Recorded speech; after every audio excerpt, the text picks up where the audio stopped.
अंदाजा सिर्फ हम आप नहीं लगा सकते, वो अंदाजा सिर्फ वही लगा सकता है जो इस त्रासदी का शिकार हुआ।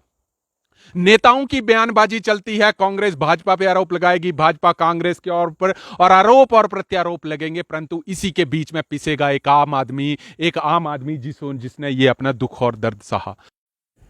हिमाचल रोया और इतना रोया कि शायद ये गम हिमाचल के लोग कभी नहीं भुला पाएंगे। और देखिए ऐसे ऐसे जो पहाड़ आपको दिख रहे हैं ना, वो फटे हुए हैं। हालांकि ये ज्वाली गांव है और ज्वाली गांव जो है आपके पास सरका घाट में यहां पर पड़ता है, परंतु हिमाचल इतना रोया कि शायद कोरोना के बाद तो पूरा देश रोया था, परंतु इस बार हिमाचल बहुत ज्यादा रोया। अब इन आंसुओं को रोकने के लिए क्या सरकारें सही कदम उठाएंगे कि नेतागण आएंगे जाएंगे, दुख प्रकट करेंगे और निकल जाएंगे?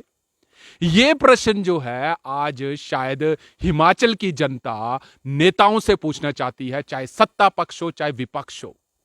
क्योंकि जिन लोगों ने आप देखिए कि अपने घर गंवाए, अब उस पहाड़ी के ऊपर देखिए कि जिन लोगों ने अपने घर गंवाए, क्या उनको कुछ सहारा मिलेगा? क्योंकि देखिए खाना पीना रहना ये तो चलेगा, परंतु रहने के लिए जो एक जमीन चाहिए सरकार की तरफ से मिलेगी। कहा है कि आप जमीन ढूंढिए, 1 लाख रुपए मिलेगा, वो कब मिलेगा इसका हमारे को पता नहीं है। आश्वासन ये दिए जाते हैं कि जल्दी से जल्दी मिल जाएगा, परंतु ये दुख ये कौन सहेगा? ये सिर्फ वही लोग सहेंगे जिन्होंने ये आपदा जो थी अपने आप सही। अगली बात यहां पर यह आती है कि सरका घाट की अगर मैं बात करूं तो सरका घाट की 30% तबाही जो है वो national highway authority of India की तरफ से हुई। और अब इस तबाही को तलब करने के लिए हमारे नेता कैसे आते हैं, हमारा सिस्टम कैसे उन अधिकारियों को तलब करता है? क्योंकि सरका घाट की 30% तबाही के लिए एनएचएआई के अधिकारी जो है जिम्मेदार है। अवैध कटिंग कोई एसओपी वहां पे नहीं बनाई गई और सुरक्षा के साथ, आम आदमी की सुरक्षा के साथ जो था वो खिलवाड़ किया गया। और इसी का नतीजा हुआ कि लोग आज चाहे टिटी की बात करें, मतलब इतने ज्यादा रो रहे हैं जिसका अंदाजा सिर्फ हम आप नहीं लगा सकते, वो अंदाजा सिर्फ वही लगा सकता है जो इस त्रासदी का शिकार हुआ।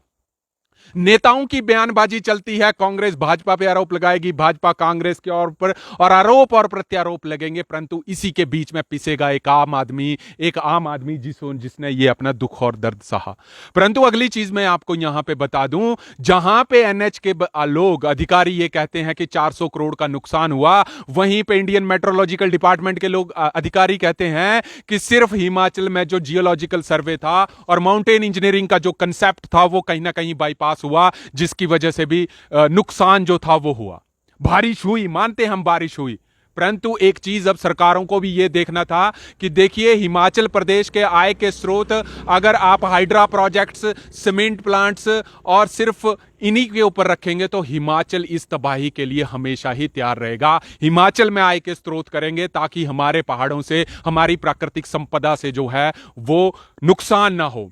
परंतु बात यहां पर यही आती है, नुकसान हिमाचल ने देखा 12,000 करोड़ का सरकारी नुकसान, परंतु अगर एक आम आदमी की निजी प्रॉपर्टी को इंक्लूड किया जाए तो 12-15 लाख एवरेज प्रॉपर्टी है जिसका नुकसान हुआ, और यह राशि अरबों में चली जाती है। क्या सरकारें भरपाई करेंगी? नहीं कर पाएंगी। आम आदमी कर पाएगा? नहीं कर पाएगा। सिर्फ वो दुख दर्द जो है वो सिर्फ वही सहेगा जिसका जो हुआ नुकसान हुआ। और हमने अपने चैनल के माध्यम से यह भी कहा कि देखिए हर आदमी की जिम्मेदारी है कि आगे आए, परंतु मैं यह भी आपके साथ चैनल पे बोलता हूं कि कोई आगे नहीं आया। कुछ समाज सेवी संस्थान आए जिन्होंने खाने पीने के लिए दिया, परंतु बाकी लोगों को फेसबुक पे कमेंट के अलावा और कुछ नहीं किया।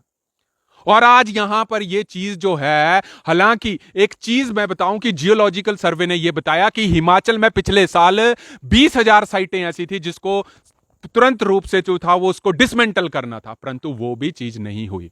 आज सरका घाट में जो है वकील अपनी लड़ाई लड़ रहे हैं कि उनको कोर्ट परिसर में भी जगह नहीं है क्योंकि उनकी बिल्डिंग जर्जर है। और सरका घाट में ऐसी बिल्डिंगें हैं, जर्जर हैं, जो कि हादसे का न्योता दे रही हैं। यहां पर जब वकील ही अपने न्याय के लिए जमीन पर उतर आए तो आम आदमी का क्या हाल होगा, यह अंदाजा हम और आप लगा सकते हैं। परंतु तबाही जो है, यह तबाही इतनी ज्यादा तबाही हुई कि हम और आप इस तबाही के शिकार हुए। हिमाचल प्रदेश के इन आंसुओं को रोकने के लिए कौन आगे आएगा? क्योंकि देखिए सरकारें तो कहेंगी, अब वो पैसा कब आएगा वो तो सरकारों के अधिकारी अच्छी सी तरह से जानते हैं।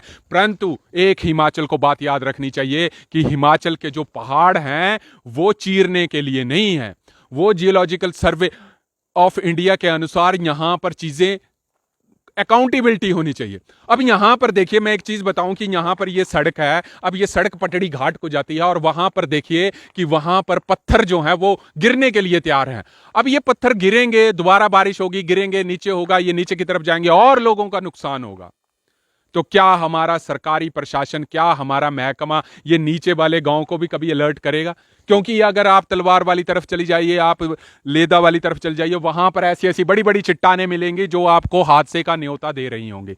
तो सिस्टम को आपको कैसे ठीक करेंगे, सिस्टम को कैसे कोलैबोरेट करेंगे? अब विक्रमादित्य सिंह जी जो हैं वो लोक निर्माण विभाग मंत्री हैं। अब ये मंत्री जो हैं अब अपने विभागों को कैसे तंदुरुस्त करेंगे? क्योंकि सरका घाट में एक आरोप और भी है कि जो ड्रेनेज सिस्टम है वो बिल्कुल सही नहीं था, और जो आपके पास टाउन एंड कंट्री प्लानिंग का जो तो उसकी भी धज्जियां उड़ाई गई।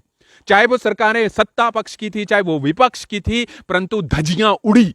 और इस धज्जियों को उड़ाने के लिए कौन जिम्मेदार है, उनको भी तलब करना पड़ेगा, ताकि हिमाचल ऐसी ऐसी तबाही को फिर कभी ना सहे। और ये तबाही जो है हमने और आपने देखी, परंतु अब ये तबाही का जो मंजर है ये सिर्फ आम आदमी ही झेलेंगे। जिनके मकान चले गए वो अपना दुख दर्द है वो ही जानेंगे, और कोई नहीं आएगा। अरे कोई नहीं आएगा। परंतु बात यही है कि अब ये भरपाई कैसे पूरी होगी, ये तो आने वाला वक्त ही बताएगा। तब तक आप जुड़े रहिए हरीश वर्मा के साथ, हिमाचल फास्ट एक्सप्रेस।